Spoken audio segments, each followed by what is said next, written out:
نحمدہ ونصلی ونسلم علی رسولہ الکریم اما بعد فاعوذ باللہ من الشیطان الرجیم بسم اللہ الرحمن الرحیم وَإِذَا قِيلَ لَهُمْ لَا تُفْسِدُوا فِي الْأَرْضِ قَالُوا إِنَّمَا نَحْنُ مُصْلِحُونَ أَلَا إِنَّهُمْ هُمُ الْمُفْسِدُونَ وَلَكِنْ لَا يَشْعُرُونَ صدق اللہ مولانا العظیم وبلغنا رسولہ النبی الکریم ونحن علی ذالک لمن الشاہدین والشاکرین والحمد للہ رب العالمین۔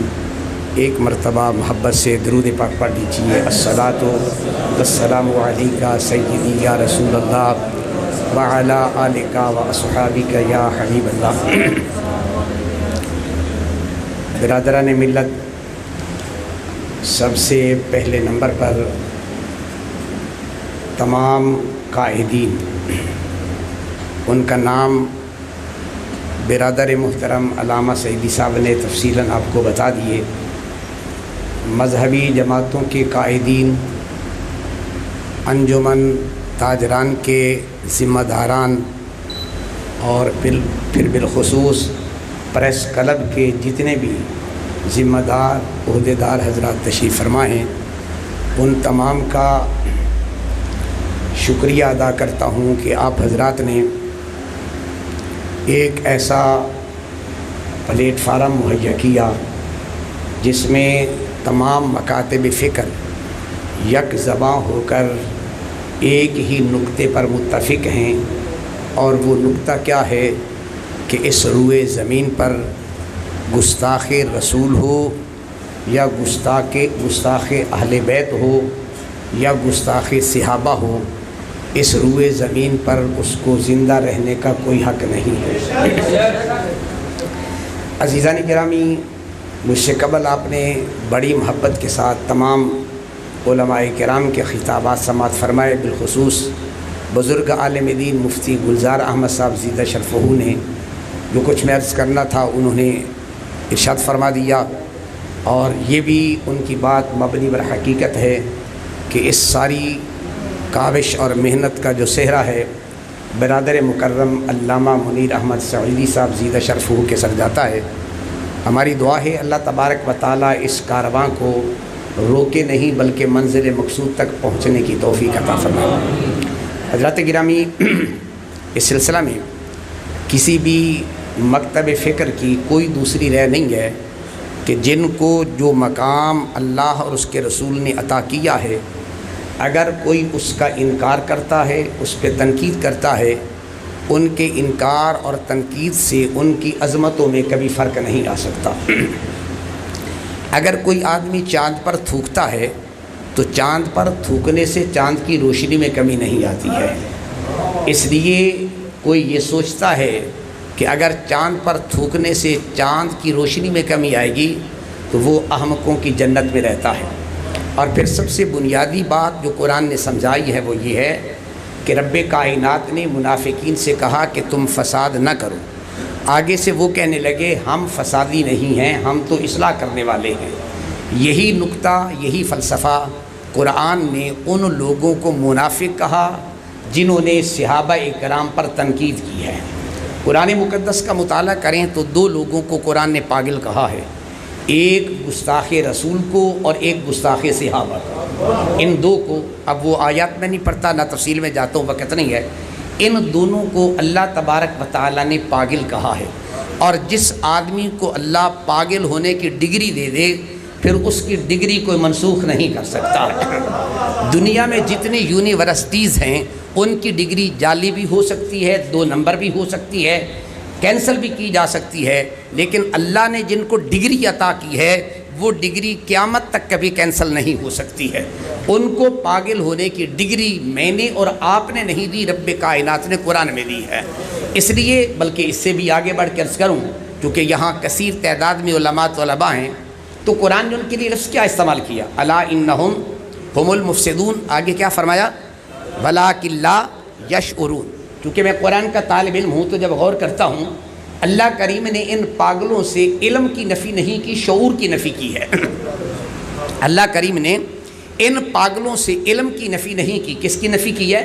شعور کی نفی کی ہے۔ اب یہ اہل علم جانتے ہیں علم اور شعور میں کیا فرق ہوتا ہے۔ بہت سارے علماء نے تفصیلات لکھی ہیں۔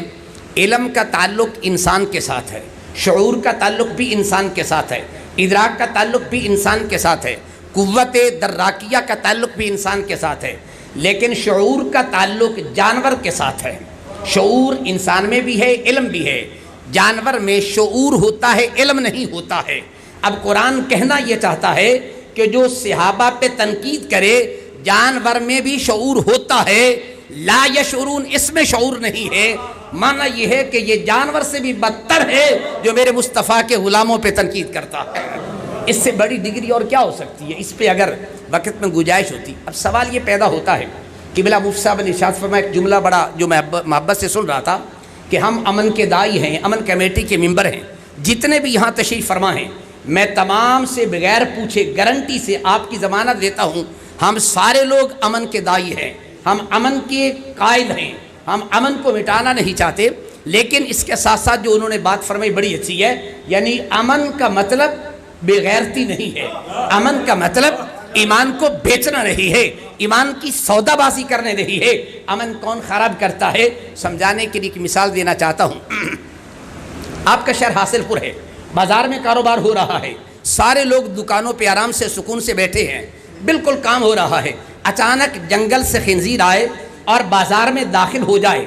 مثال پہ ذرا غور کریں گے بات سمجھ آئے گی۔ سارے لوگ اپنی دکانوں پہ آرام سے بیٹھے ہیں، کاروبار کر رہے ہیں، بڑے اطمینان سے بیٹھے ہیں، اچانک جنگل سے خنزیر نکلے، دوڑتا ہوا بازار میں آ جائے۔ اب بازار میں بھگدڑ مچ جائے گی، کوئی دکاندار ادھر سے دوڑ کے جا رہا ہوگا، کوئی ادھر سے بھاگے گا۔ اب مجھے بتائیے بازار کا امن دکانداروں نے خراب کیا یا خنزیر نے؟ میرا خیال ہے نہیں مثال سمجھ آئی۔ سوچئے بازار کا امن کس نے خراب کیا ہے؟ دکاندار کہیں گے یہ بھاگ کے جا رہا ہے، یہ ادھر دوڑتا ہے، یہ امن خراب کرتا ہے۔ بھئی یہ تو بڑے امن سے بیٹھے تھے، ایک خنزیر آیا۔ اب اگر تم امن چاہتے ہو، دکانداروں کو نہیں خنزیر کو گولی مار دو، امن خود بخود ہو جائے گا۔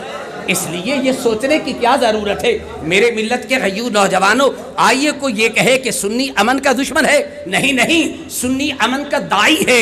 امن کا دشمن تو وہ ہے جو کبھی میرے مصطفیٰ کی ذات پہ زبان درازی کرتا ہے، کبھی اہل بیت کی شان پہ زبان تان دراز کرتا ہے، کبھی صحابہ کرام کی ذات پہ۔ نادانوں، یہ بھی سوچنے کی بات ہے۔ آج تک تمام مکاتب فکر کے علماء ایک مسئلہ جانتے ہیں، سب کا اس پر اتفاق ہے، کائنات میں ہزاروں نہیں، لاکھوں نہیں، کروڑوں انسانی باتیں کرتے رہے، ایک آدمی جس نے صرف ایک لمحے کے لیے میرے آقا کریم کی زیارت کر لی امن کی حالت میں، کائنات میں کوئی بندہ اس کے مقابل ہو ہی نہیں سکتا ہے۔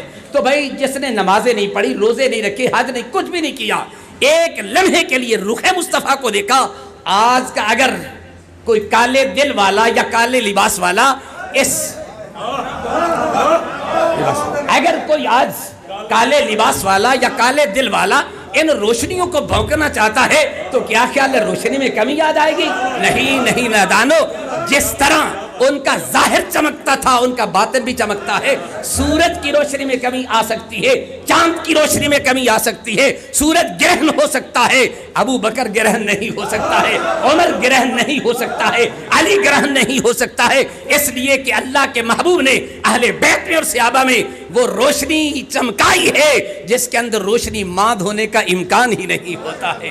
آئیے عزیزان گرامی، رب کائنات نے آپ حضرات سے پھر عرض کرنا چاہوں گا کہ جیسا کہ آپ نے فرمایا الحمدللہ اب اس وقت تمام مکاتب فکر اس بات کو محسوس فرما رہے ہیں، ہمارے قائدین بھی محسوس فرما رہے ہیں، دیگر مکاتب فکر کے علماء بالخصوص یہ آواز اگر میری اوپر تک جائے، میں تمام مسالے کو مکاتب فکر کو اگر عرض کروں تو سارے مل کر ایک قائد ملت اسلامیہ قبلہ مفتی منیب الرحمان کو اپنا قائد مان لے تو اس ملک میں اسلام کا نفاذ ہو سکتا ہے، اس ملک میں صحابہ کی عظمت کا بل پاس ہو سکتا ہے۔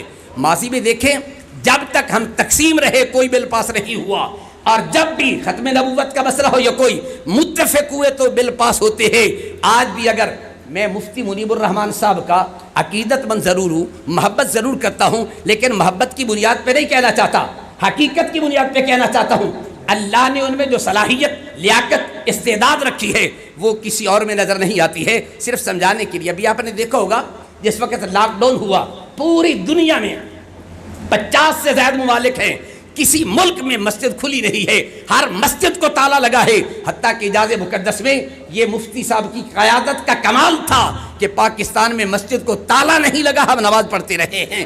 تو آج بھی گورنمنٹ کی آنکھوں میں مفتی صاحب کانٹے کی طرح چبھتا ہے، ان کا خیال ہے ہم ان کو تنظیم سے ہٹا دیں گے، رؤیت ہلال سے ہٹا دیں گے۔ پچھلے دنوں میں تمام مکاتب فکر نے کہا ہمارا قائد مفتی منیب الرحمان ہے، اور میں یقین سے کہتا ہوں انشاءاللہ العزیز آج بھی اگر ہم تمام مکاتب فکر مفتی منیب الرحمان صاحب کی قیادت میں جمع ہو جائیں تو مسائل کا حل کرنا کوئی دشوار اور ناممکن نہیں ہے۔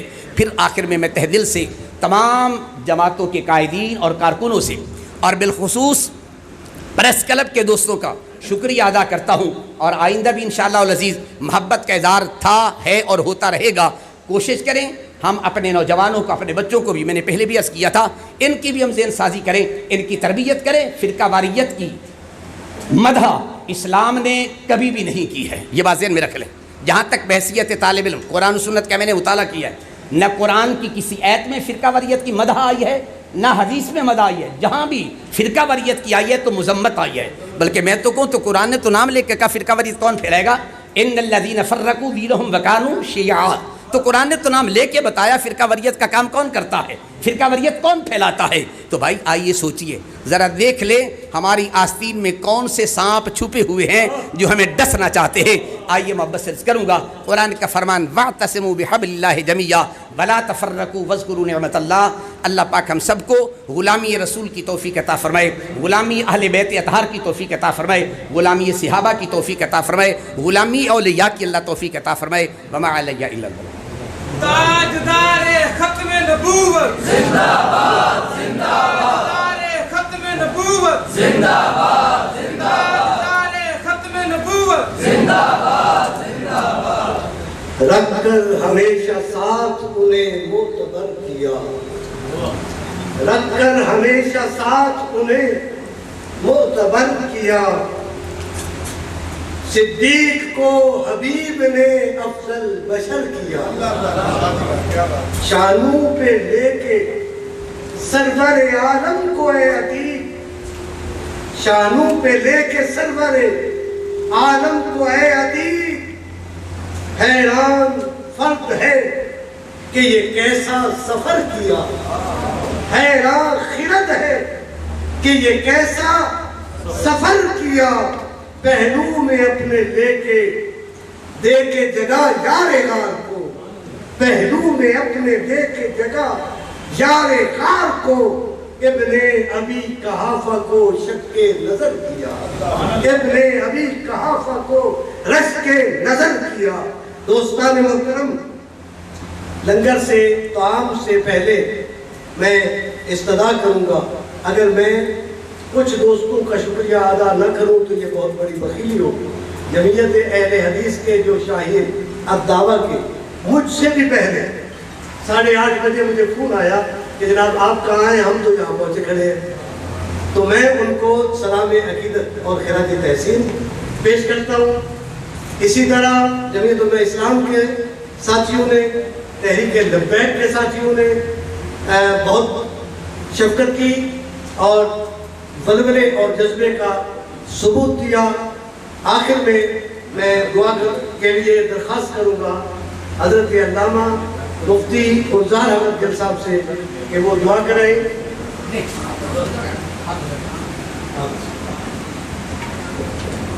اللہم صلی علی سیدنا